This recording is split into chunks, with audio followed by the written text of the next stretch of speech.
Welcome to special drive. నా పేరు వెనలా. ఇక డీటెయిల్స్ చూస్తే గ్రామ పంచాయతీ ఎన్నికల షెడ్యూల్ విడుదల కావడంతో రాష్ట్రంలో ఎన్నికల వేడి మొదలైంది. ఇటీవలనే జూబ్లీహిల్స్ ఉప ఎన్నికల్లో భారీ మెజార్టీతో విజయం సాధించి నూతన ఉత్తేజంతో ఉన్న కాంగ్రెస్ పార్టీకి ఈ స్థానిక సంస్థల ఎన్నికలు ప్రతిష్టాత్మకంగా మారాయి. లోకల్ బాడీ ఎన్నికల కోసం ఎప్పటి నుంచో అధికార పార్టీ రాజకీయ వ్యూహాలు ప్రణాళికలు సిద్ధం చేసుకుంటూ ఉంది. ఇక గతంలో ఒకసారి లోకల్ బాడీ ఎన్నికల షెడ్యూల్ విడుదల కావడం, న్యాయస్థానాల తీర్పుతో వాయిదా పడిన స్థానిక ఎన్నికలు హడావిడి తిరిగి మొదలైంది.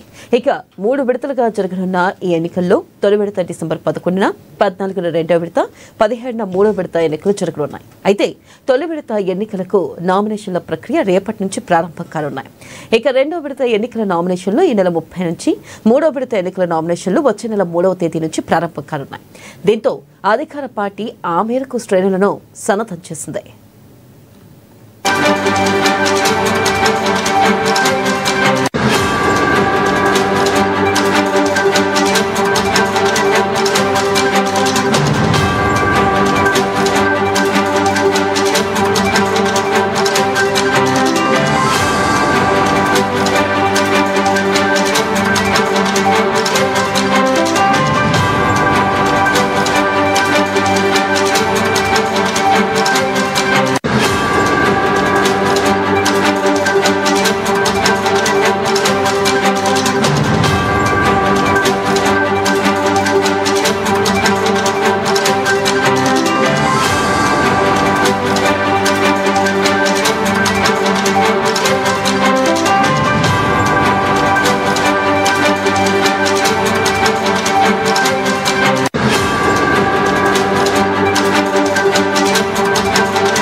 ఇక సంస్థాగతంగా బలోపేతంపై దృష్టి సారించి దాదాపు పూర్తి చేసిన కాంగ్రెస్ పార్టీ సంక్షేమ పథకాలను విస్తృతంగా ప్రజల్లోకి తీసుకెళ్లేందుకు సన్నద్ధమవుతుంది.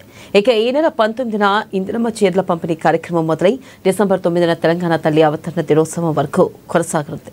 దాదాపుగా 60 లక్షల చీరల పంపిణీ చేస్తున్నట్లు ప్రభుత్వ వర్గాలు తెలిపాయి. ఈ కార్యక్రమంతో 6 గ్యారంటీలను పథకాలను అందిస్తున్నందున ప్రజలు తమకు అనుకూలంగా ఉన్నారని హస్తం నేతలు చెబుతున్నారు. ఇక బీసీ రిజర్వేషన్ల కోసం రాష్ట్ర ప్రభుత్వంగా చేయాల్సిన కృషి చేశామని, కానీ కేంద్రంలోని బీజేపీ పార్టీ అడ్డం పడిందన్న అంశాన్ని కూడా ప్రజల్లోకి తీసుకెళ్లే యోచనలో కాంగ్రెస్ నేతలు పార్టీ ఉన్నట్లుగా చెబుతున్నారు. ఇక దీనిపై మరింత సమాచారాన్ని మా ప్రతినిధి హరీష్ లైత్పర్ అందిస్తారు. హరీష్, చెప్పండి, పంచాయతీ ఎన్నికల నేపథ్యంలో ఏ పార్టీలు ఎలాంటి వ్యూహాలతో ముందుకెళ్లనున్నారు? అప్డేట్స్ ఏంటి? రైట్ వెన్నెల, రాష్ట్రంలో లోకల్ బాడీకి సంబంధించి కూడా ఎన్నికల నగారా మోగింది. దీంతో రాజకీయ హీట్ పెరిగిందని చెప్పొచ్చు. ప్రధానంగా ఈ స్థానిక సంస్థల ఎన్నికలకు సంబంధించి కూడా కాంగ్రెస్ పార్టీ ప్రతిష్టాత్మకంగా తీసుకుంది. ఎందుకంటే జూబ్లీ హిల్స్ ఉప ఎన్నిక గెలుపు తర్వాత మరోసారి ఇప్పుడు స్థానిక సంస్థల ఎన్నికలు రాబోతా ఉన్నాయి కాబట్టి ఎన్నికల్లో మెజార్టీ స్థానాలను సొంతం చేసుకునేందుకు తన ప్రణాళికలను సిద్ధం చేసిన పరిస్థితి అయితే కనిపిస్తా ఉన్నది. ఇక మరోవైపు ఇరు ప్రతిపక్ష పార్టీలకు సంబంధించి కావచ్చు, ఇక స్థానిక సంస్థల ఎన్నికల్లో మెజార్టీ స్థానాలను సొంతం చేసుకోవాలంటూ కూడా వాళ్ళ ప్రణాళికలు సిద్ధం చేసుకుంటున్న పరిస్థితి అయితే కనిపిస్తా ఉన్నది. ఇప్పుడు కాంగ్రెస్ పార్టీకి ప్రతిష్టాత్మకం అని చెప్పొచ్చు. ఎందుకంటే వైపు కంటోన్మెంట్ ఉప ఎన్నిక గెలిచిన తర్వాత మరోసారి జూబ్లీ హిల్స్ ఉప ఎన్నిక గెలవడం జరిగింది. ఇప్పుడు స్థానిక సంస్థల ఎన్నికలకు సంబంధించి కూడా ఆ ఎన్నికల నగారం మోగింది. ఇక దీనికి సంబంధించి కూడా ఎన్నికలు జరగబోతా ఉన్నాయి కాబట్టి మెజార్టీ స్థానాల లక్ష్యంగా కూడా కాంగ్రెస్ పార్టీ ఇప్పటికే పథకాల అమలు కావచ్చు, ఇక కార్యాచరణను సిద్ధం చేసింది. క్యాడర్ అంతా కూడా అంటే బూత్ లెవెల్ క్యాడర్ ని కూడా ప్రతిష్టాత్మకంగా బలోపేతం చేసిన పరిస్థితి ఉంది. దాంతో పాటుగా ఇక డిసిసిల నియామకం చేపట్టింది. మొత్తంగా 3 విడతలుగా ఇప్పుడు ఎన్నికలు జరగబోతా ఉన్న నేపథ్యం ఉంది. ప్రధానంగా 11వ తేదీ, 14వ తేదీ, అలాగే 17వ తేదీ, డిసెంబర్ 17వ తేదీ 3 దఫాల్లో ఎన్నికలు జరగబోతా ఉన్నాయి. దాంతో నామినేషన్లకు సంబంధించి కూడా ఈ నెల 27న మొదటి విడతకు సంబంధించిన నామినేషన్ ఉంది. 2వ విడతకు సంబంధించి కూడా 30వ తేదీకి సంబంధించిన నామినేషన్ ఉంది. అలాగే 3వ విడతకు సంబంధించి కూడా 3వ తేదీన నామినేషన్ ప్రక్రియ కొనసాగనున్నది. ఇక మొత్తంగా ఈ సంస్థాగతంగా సంబంధించి కూడా పార్టీ ఇప్పటికీ బలోపేతం చేసింది. ఇక డిసిసిల నియామకాలు చేపట్టిన పరిస్థితి కావచ్చు, జిల్లా అధ్యక్షుల కార్యవర్గ కూర్పుకు సంబంధించి కూడా మండల కమిటీలు అలాగే బూత్ కమిటీలకు సంబంధించి అక్కడ డిసిసిల ఏదైతే కమిటీలను ఏర్పాటు చేసుకున్న పరిస్థితి అయితే కనిపిస్తా ఉన్నది. ఇక ఇప్పుడు మెజార్టీ స్థానాల లక్ష్యంగా కూడా వెళ్తున్న క్రమంలో డిసిసిలకు సంబంధించి కూడా ఒక ఏదైతే వార్ నడుస్తున్న పరిస్థితి అయితే కనిపిస్తా ఉన్నది. జిల్లాలో అంటే వర్గపోరులుగా కొనసాగుతూ ఉన్న పరిస్థితి అయితే కనిపిస్తా ఉన్నది. కాబట్టి ఇక డిసిసిల నియామకం తర్వాత అది కాస్త బగ్గుమన్న పరిస్థితి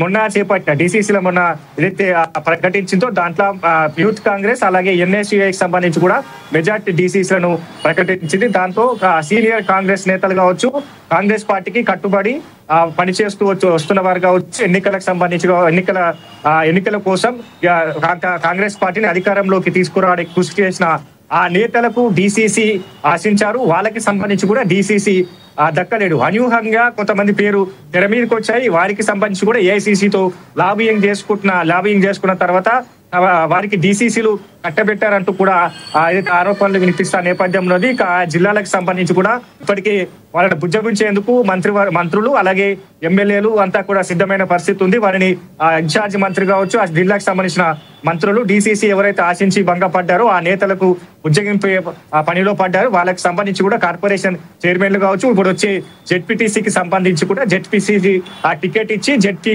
చైర్మన్ గా నియమించేందుకు కూడా వాళ్ళకు ప్రధానంగా చూసుకున్నట్టయితే ఇటు బీసీ రిజర్వేషన్లు, మహిళా రిజర్వేషన్లు కూడా పూర్తయ్యాయి. మరి దీనిపై విపక్షాలు ఏమంటున్నాయి?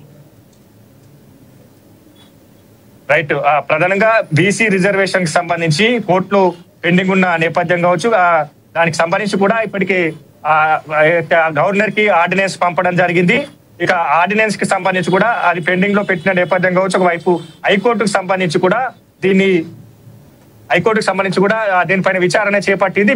బీసీలకు 50% రిజర్వేషన్ పైబడి రిజర్వేషన్లు ఇచ్చేందుకు హైకోర్టు తిరస్కరించింది. 42% అంటే 50% క్యాప్ కి సంబంధించి కూడా కిందిగా 42% కి సంబంధించి కూడా ఎన్నికలు నిర్వహించుకోవాలి.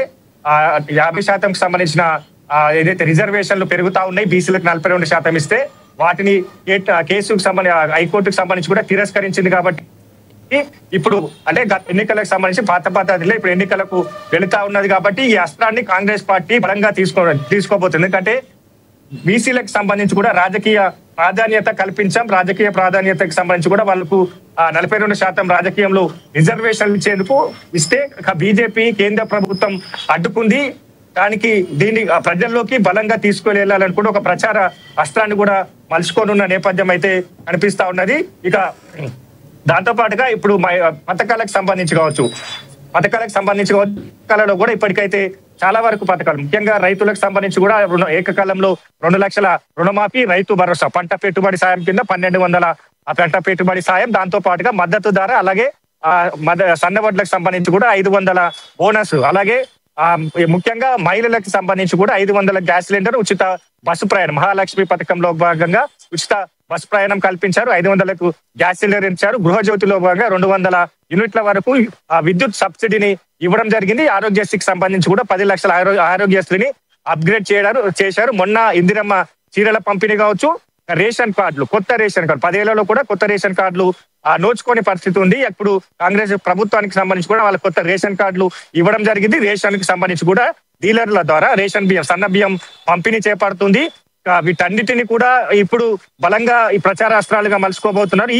ఇదంతా కూడా గ్రామీణ ప్రాంత ప్రజలు, ఎందుకంటే స్థానిక పూరంతా కూడా గ్రామీణంలో జరుగుతుంది. కాబట్టి కాంగ్రెస్ ప్రభుత్వం తీసుకొచ్చిన ఆ పథకాలు ఏవైతే ఉన్నాయో ఆ పథకాలకు సంబంధించి కూడా ప్రజలంతా అక్కడ విశ్వసిస్తా ఉన్నారు. ఖచ్చితంగా కాంగ్రెస్ పార్టీని స్థానిక సంస్థల ఎన్నికలలో మెజార్టీగా ఆ పార్టీకి సంబంధించి కూడా గెలిచే అవకాశాలు ఉన్నాయని కూడా కాంగ్రెస్ పార్టీ ధీమాతో వ్యక్తం చేస్తున్న పరిస్థితి అయితే కనిపిస్తా ఉన్నది. కాబట్టి ఇక ముఖ్యంగా ఇప్పుడు ఏదైతే ఈ స్థానిక పోరుకు సంబంధించి కూడా పూర్తి స్థాయిలో ప్రచార అస్త్రాలు కావచ్చు, పథకాలకు సంబంధించి పటిష్టాత్మకంగా తీసుకొచ్చిన పథకాలకు సంబంధించి కావచ్చు, వీటన్నిటికీ కాంగ్రెస్ పార్టీ ప్రచార అస్త్రాలుగా మలుచుకోబోతున్నది. కాబట్టి ఇక్కడ వైరస్ గా డీసీసీలకు సంబంధించిన ఆ పదవులకు సంబంధించి కూడా కొనసాగుతుంది. కాబట్టి దాన్ని బుజ్జగిస్తే ఖచ్చితంగా ఈ మెజార్టీ స్థానాలు సొంతం చేసుకుంటారు. లేదంటే ఇక అక్కడ సంబంధించి కూడా జిల్లాలో ఆ గ్రామీణ ప్రాంతాల్లో నియోజకవర్గానికి సంబంధించి కూడా ఇరు వర్గాల పోరు ఉంటుంది. ఒకవైపు ఏదైతే వాళ్ళు అసంతృప్తితో కొనసాగుతున్న నేతలు ఎవరైతే ఉన్నారో వాళ్ళు ఫీల్డ్ లో పనిచేయడానికి ఇప్పుడు చురుకుగా వాళ్ళు లేరు. కాబట్టి వాళ్ళకి సంబంధించి కూడా బుజ్జగించే పనిలో పడ్డారు. కాబట్టి వాళ్ళకి ఏ విధంగా బుజ్జగిస్తారు, దాని తర్వాత ఇప్పుడు స్థానిక సంస్థల ఎన్నికలకు ఈ బుజ్జగి నుంచి కూడా కీలకంగా చెప్పాలి. ఎందుకంటే అది ఇరు వర్గాల మధ్య బుజ్జగింపులు లేకుండా వాళ్ళకు ఏదైతే పదవి ఆశించి భంగపడ్డారు. కాబట్టి వాళ్ళకి సంబంధించి కూడా అసంతృప్తితో ఉంటే స్థానికంగా ప్రచారాలు కావచ్చు, కార్యక్రమాలు కావచ్చు నిర్వహించలేకపోతారు. కాబట్టి కాంగ్రెస్ పార్టీ సీనియర్ గా పనిచేస్తా ఉన్నారు. గత అసెంబ్లీ ఎన్నికలు కావచ్చు, పార్లమెంట్ ఎన్నికలకు పనిచేశారు. కాబట్టి వాళ్ళని బుజ్జగించే పనిలో ఇప్పుడు కాంగ్రెస్ క్యాడర్ పడ్డ పరిస్థితి అయితే ఉన్నది. కాబట్టి ఖచ్చితంగా ఇప్పుడు ఆ పనిలో తర్వాత ఖచ్చితంగా ఇప్పుడు స్థానిక సంస్థల ఎన్నికలకు సంబంధించి కూడా ప్రతిష్టాత్మకంగా పథకాలు, అలాగే మహిళలకు సంబంధించిన పథకాలు కావచ్చు, బీసీ రిజర్వేషన్ అంశాన్ని కేంద్ర ప్రభుత్వం మొండి వైఖరి అనుసరిస్తున్న బీసీ రిజర్వేషన్ అంశాన్ని ప్రచారాల స్థాలుగా మర్చిపోబోతుంది. Vennela. Right, thank you Harish.